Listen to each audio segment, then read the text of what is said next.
Hey everyone, what's going on? It's If You Have to Pick Three. It's Matt. And it's Zach. This is our Pick Three show, obviously. Zach gets three, I get three. We come to a final consensus on a top three list.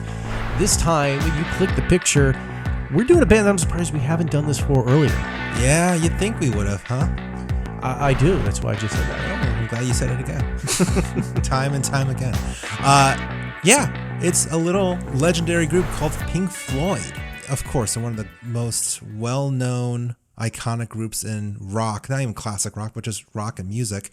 But that band that you see in Hot Topic all the time? The T-shirt and the posters. T-shirt, yep. The posters of the women with their bare asses and the covers painted on them. Or just the Dark Side of the Moon cover. That too, yeah. But, I think better late than never, especially this year, because, Pink Floyd, there's a few milestones and anniversaries coming up in 2023. Namely, that Dark Side of the Moon album that Matt just mentioned turns 50 years old in March. 50 years old. And of course, yeah, you go to any Spencer's and Hot Topic, you see the cover, but that album really did skyrocket the band into a whole new level of stardom. And it's completely groundbreaking. It's a groundbreaking album. I mean, Matt, you even named it as one of the best concept albums of all time in a past episode If You Have to Pick Three. Listen to it on any streaming platform you like. So that alone, you'd think would be enough for us to celebrate the legacy of Pink Floyd by naming their best songs. But let's go down the rabbit hole a little bit further. Let's make you feel even older, Matt. Unfortunately, sad news. September marks 15 years since keyboardist Richard Wright passed away. April of 2023 marks 55 years since the original guitarist and singer Syd Barrett was pushed out of the band over his mental health and drug use.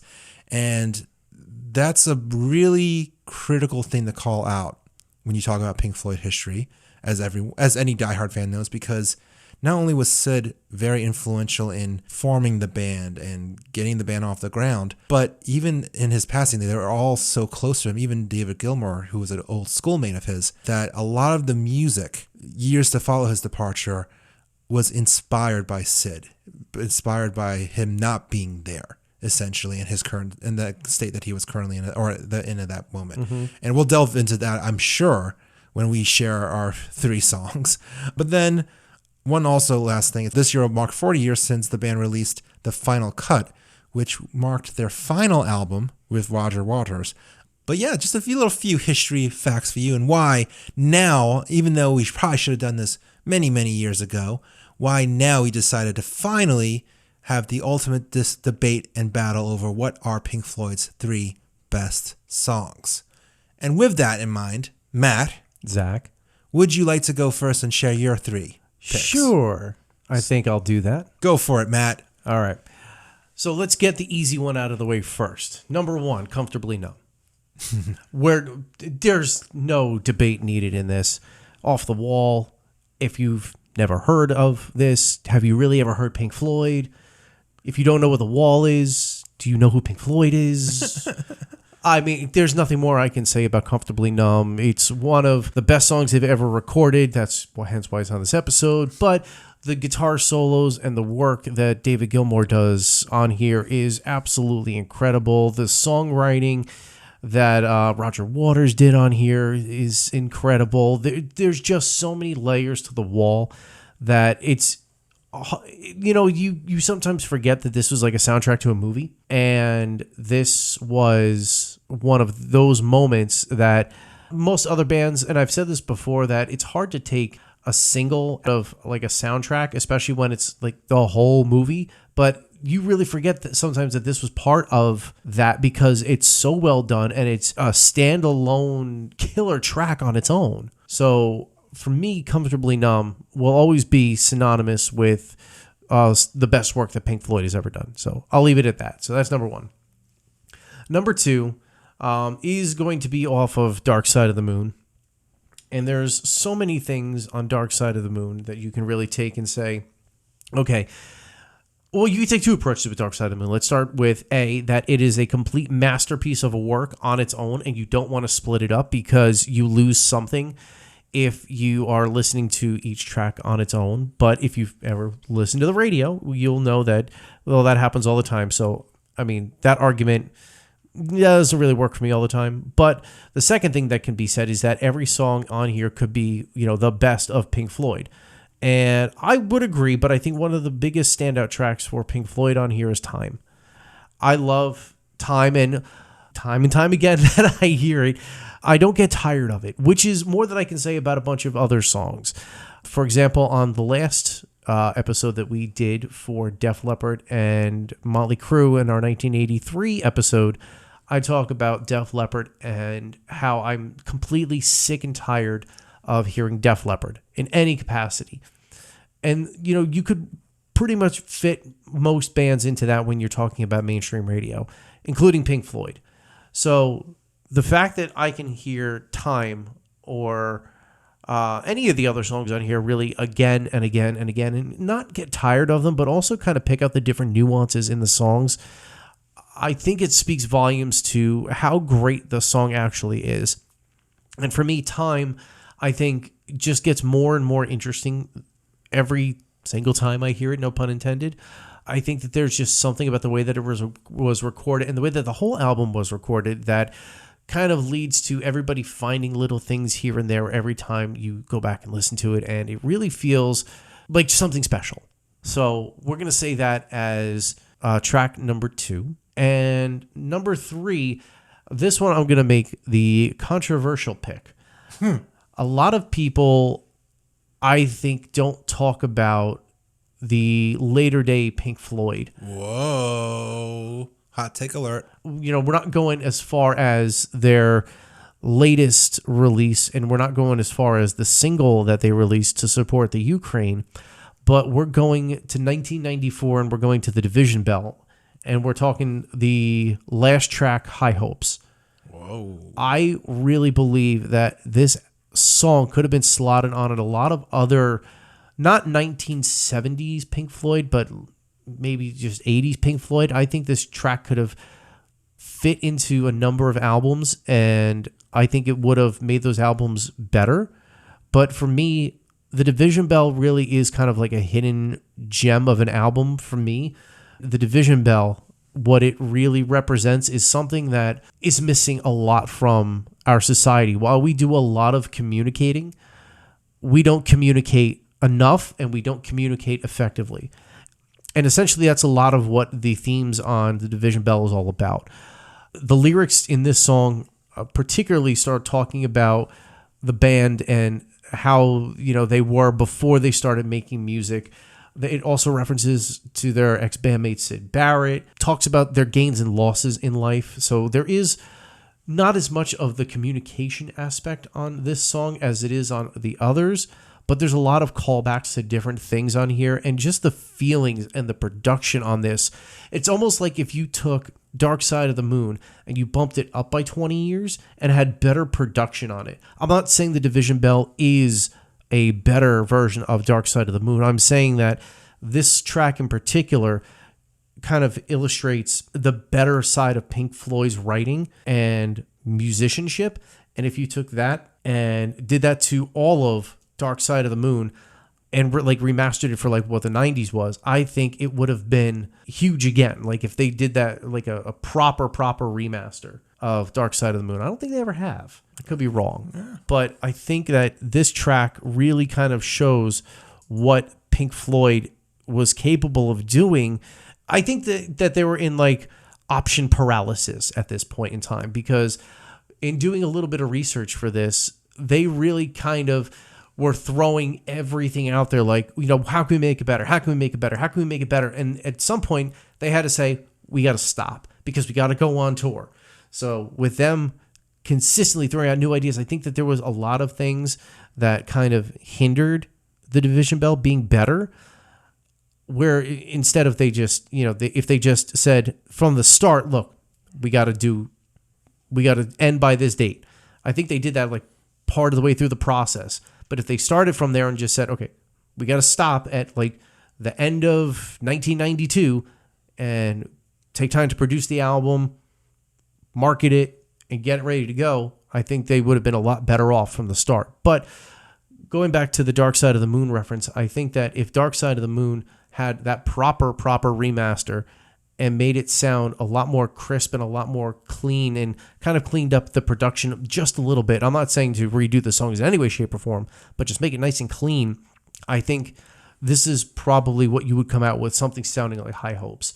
And I honestly believe that this is one of their best pieces of work, even though a lot of people kind of pan the later day Pink Floyd. But for me, I think this one hits all the right notes. So comfortably Numb, number 1, Time, number 2, and High Hopes at number 3. So some high regards for High Hopes.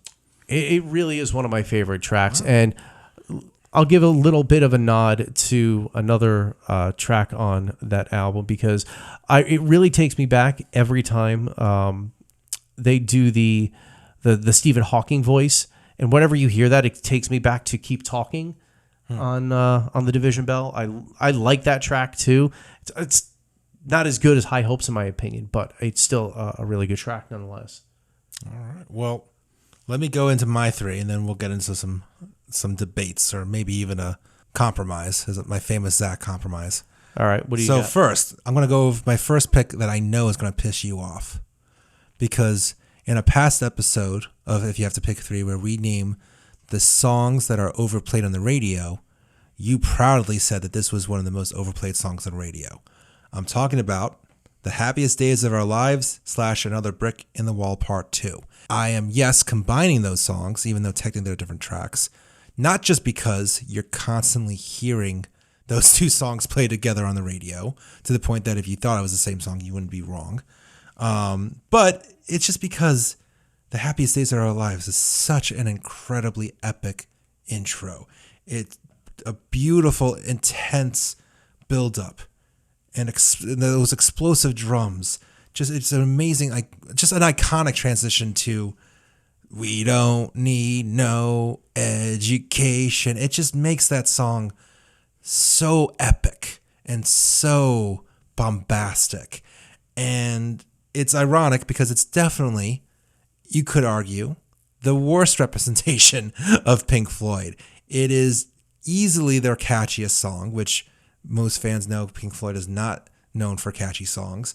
I mean, it mixes disco elements with a kids choir. It really, in theory, should not work, but it works so well. And there's a reason why it's still such an epic protest anthem. And it's one of the greatest classic rock songs of all time, period. So that's my first pick. The second pick, this one I might be called out as a newbie for saying this one, because it's definitely, again, one of the more popular songs. But I would be remiss if I didn't say the title track to Wish You Were Here. Me personally, it's also one of the first songs I learned to play on guitar, so definitely won me over with some friends in college when I was able to play that song. But the fact that David Gilmour and Roger Waters, who don't agree on anything really, they don't even agree on who the song is about. That's how much they disagree. The fact that they both agree that Wish You Were Here is probably one of the band's best songs should be enough to say, boom, case closed. And yeah, as I mentioned, there's debate over who the song is. Many think it's a direct tribute to Syd Barrett, whereas Rogers has said, no, it's actually about myself and how I wish I was more in the moment of certain things. Either way, just knowing the context, though, behind Syd's departure and how he was sorely missed, it really makes this song such a poignant, beautiful ballad. Especially, many musicians have said, musicians who've lost band members, whenever they hear Wish You Were Here, it hits them hard because of that context. And it's just a beautiful song. Second pick, Wish You Were Here. And for my third pick, I'm going also with another song off of Wish You Were Here. And it was torn between actually this one and Welcome to the Machine, which I always loved. But I'm going to go with Shine On You Crazy Diamond. And all the parts, all 9 suites and whatever. Technically, of course, you probably have heard it all combined together, but it's the intro and outro to Wish You Were Here. But I, in particular, love this song because not only does it capture the progressive elements of Pink Floyd, but also the story behind it. Granted, the band members, they'll be the first to admit that they can't fully recall which suite of Shine On You Crazy Diamond they were playing, or if it was even like a different part, initially a different song that they then combined with Shine On You Crazy Diamond. But the story goes, one day they were recording for the album, It was right before David Gilmour was to have gotten married. They decided to do a few recording sessions before they went to David's wedding. One by one, they're coming into the studio and they see this bald, overweight gentleman just playing around with the instruments, playing around with the boards. They're trying to be nice because they're like, oh, maybe Roger knows him, maybe David knows him, but none of them recognized him until suddenly they all just stopped dead and realized, oh crap, that's Sid. He had become so unrecognizable. And also, even in the way he presented himself and talked and communicated was so different. It saddened them all. And Rogers has even said that he had to leave the room and so he can cry without causing a scene. Like, it was such an emotional thing. And they even played him. Again, this is the part where they're unclear. They can't recall if it was Shine On You Crazy Diamonds or if there was a specific moment. But they played him a song that Shine On You Crazy Diamonds was specifically about Sid. So that alone was also emotional, that they played him a song about him without him realizing it, and just seeing him disconnect. And that's where also I think the confusion about Wish You Were Here is about Sid, because it was almost them going like, man, I wish you were here, even in the same room, even when we're in the same room with you. I wish you were here right now. But it's clearly you're not, because the drugs and your mental health have taken you out of the scene completely. Knowing that, and then listening to that song, which is why I always loved that album in particular. So to recap the three that I pick: Happiest Days Are Alive / Another Brick in the Wall Part 2, Wish You Were Here, and Shine On, You Crazy Diamond. The perfect 16-minute long song to go to the bathroom to in a radio station. And you would know. Yes, I would. There have been many a times at 2 a.m. that song would play. And I think two things. A, oh man, I really can go to the bathroom now. And B, I hope I don't fall asleep. It's, hey, let's face it, it's a long song, but and it's not exactly the most energetic song. It's not, and it's definitely not a song you maybe want. I mean, you can. Sorry, this is going to sound like a backhanded compliment. Pink Floyd might not be the band you want to necessarily play on a road trip, or while you're driving a car, late at night, or during the day. The warning sticker should be on the album. Don't operate heavy machinery when listening to this album. But it doesn't change the fact of how beautiful the music is and how great it really is. With that said, Matthew Gamba, I would like to make a world famous Zach Shaw compromise, which is, and propose the following as the top 3 greatest Pink Floyd songs of all time. Let's hear this one. First, Comfortably Numb.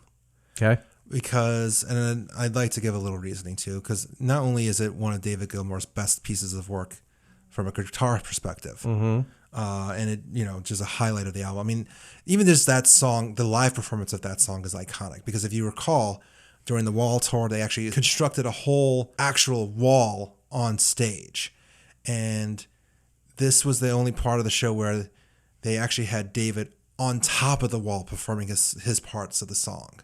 So just that image alone, and even I think it was 2008 or late 2000s, the short window of time when Roger and David Gilmour were talking together again. David asked Roger to perform a charity concert with him. Roger said, sure, but you have to come and play Comfortably Numb at one of my shows where I'm touring for the wall. And just the surprise shot of David on top of the wall again after so many years. There's just, if you watch a video of that moment, you just hear the arena going, holy crap, what? So, I mean, that alone, but even just that song in particular, as we mentioned, they were always on the verge of breaking up. But the story goes, Gilmour, Roger, and Bob Ezrin had heavy fights, like shouting matches over the mix, to the point that Gilmour has even gone on record to say that song, quote, represents the last embers of mine and Roger's ability to work collaboratively together. So that, you can almost pinpoint, all right, this was literally the last time that David and Rogers worked together. Because even the final cut, many have gone on to say it was a glorified Roger Waters solo album. Oh yeah. That's why he mainly takes that and does it on tour. Yeah. And also another fun fact about Comfortably Numb, it actually became the last song ever performed by Roger, David, Richard, and Nick Mason together when they reunited at Live 8 in 2005. Because a few years later, Richard Wright passed away, as we mentioned at the beginning of the episode. So that's the last song the four of them ever performed together. Kind of special. So yeah. I would definitely say that song for sure. Okay. I am also going to say Time should be in the final 3. As we mentioned, it's a beautiful concept album that it's hard to take a song out of it.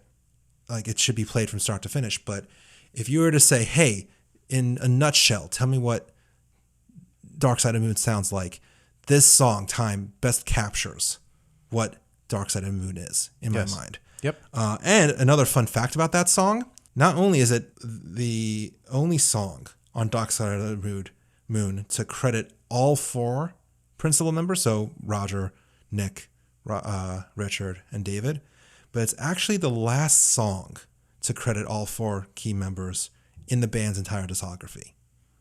So again, to give you an idea, that even at that point, the friction was starting to go there. So I just thought that was a fun fact. And then the third one, Wish You Were Here. I mean, you can argue that it's not a good representation of the band, but it's such an iconic ballad, an iconic song. And even Roger and David agree that it's one of the band's best. And like I said, they don't agree on anything.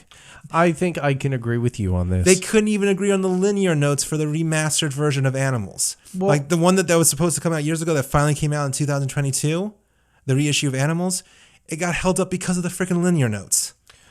I think, going back to the comment you made earlier about that they couldn't agree on who the song was actually about, but isn't that supposed to be the point of music? While the intent is written to be like, oh, somebody could have wrote this song for their dog, but the point that is that you can take it, turn it around, and apply it to your life, and it makes you feel better, or that it evokes a certain emotion because you can relate to certain things in your life about it. I feel like that's the whole purpose of music. And for them to both take their own meanings out of it, I think they both just didn't stop and think like, well, hey, this is music. This is what it's about. I think to a degree, but I think you can, and this is more of a testament to how great of a song it is too. A song could be about a specific moment, but when you're still able to take what's supposed to be something specific to one person and make it personal to you, that's a testament to how great a song is. Right. And so, I mean, I think we're kind of saying the same thing. Yeah, we are. Yeah. And just to say one last thing, and this is going to be not about Pink Floyd, but a song like Bohemian Rhapsody, where nobody knows what the hell the song is about. Freddie Mercury went to his grave not saying what that song was about, but it's still one of the greatest songs of all time. It may not necessarily be the take the song and relate it to your life, or maybe you can in certain aspects. Maybe there's certain things that you pick out of it that you can relate to it in your life, but because nobody knows what it's about, it can be about anything. So before we formally announce the final 3, you mentioning Queen and Bohemian Rhapsody specifically made me think of the scene in the Bohemian Rhapsody movie where the band is fighting with the fictional label guy that's played by Mike Myers about how this album is too crazy, no one's going to listen to it. And then there's the manager, financial guy, or I forget what the guy who ends up becoming the band's manager, but at the time he was just like Miami consultant. Yeah, Miami. He's just staring at a gold plaque of Dark Side of the Moon and goes, Dark Side of the Moon. You guys produced this, right? Yeah, pretty groundbreaking, huh? Like, didn't make sense. Like, trying to like leverage the point, like being like, listen, you keep saying that this is, totally different. Here's an album on your wall that is still bizarre. And the reason why I bring that up is because you and I, as we were discussing when and what kind of episode we really want to do about Pink Floyd, I wonder, could an album like Dark Side of the Moon, I mean, yeah, it could definitely be made today because it's the Wild Wild West when it comes to albums being made. But could an album like Dark Side of the Moon reach the mega success that it became today? I think it would still be in contention to be a noteworthy album. I don't think it's necessarily as groundbreaking, and here's why. The digitalized production that we have today and the amount of things that you can do really is limitless. It's just, what can your mind come up with? But in finite terms, when you had analog recordings, you really had to become creative. Like if you think of the Beatles' Revolver, there's been countless, I'm not saying that there's not countless documentaries on Dark Side, but there's countless documentaries about the things that they had to do to get this different sounds and things on Revolver. And looking at Pink Floyd and what they were able to accomplish with time and money and, you know, all of these other really trippy out there songs, it takes a level of creativity that's not necessary today. Yeah. Like if you say, I want clocks on my track. Okay, great. Let's go get a sound clip of clock, drop it in. We'll get the chimes to go off over here and kind of sync. You know, it's super easy to do that now. Anybody with half a knowledge in how to produce something could probably do it. Well, maybe you could also make the argument though that sure, it's simple to do it now, but if Dark Side of the Moon didn't if Pink Floyd didn't do Dark Side of the Moon in the 70s, we wouldn't have even thought to do like it. Well, the Beatles Revolver. Oh, and that's it, yeah. I mean, you can say that there have been others that have done stuff like this, like you were just alluding to, but I think those two albums kind of popularized it, and somebody would have done something along the lines of this. That's like they were not going to.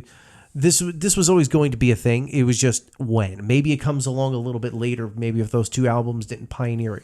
But there are still so many bands that have managed to do things like this. And nowadays, I think it's all about more like singles and how do I get radio playing? How do I get popular?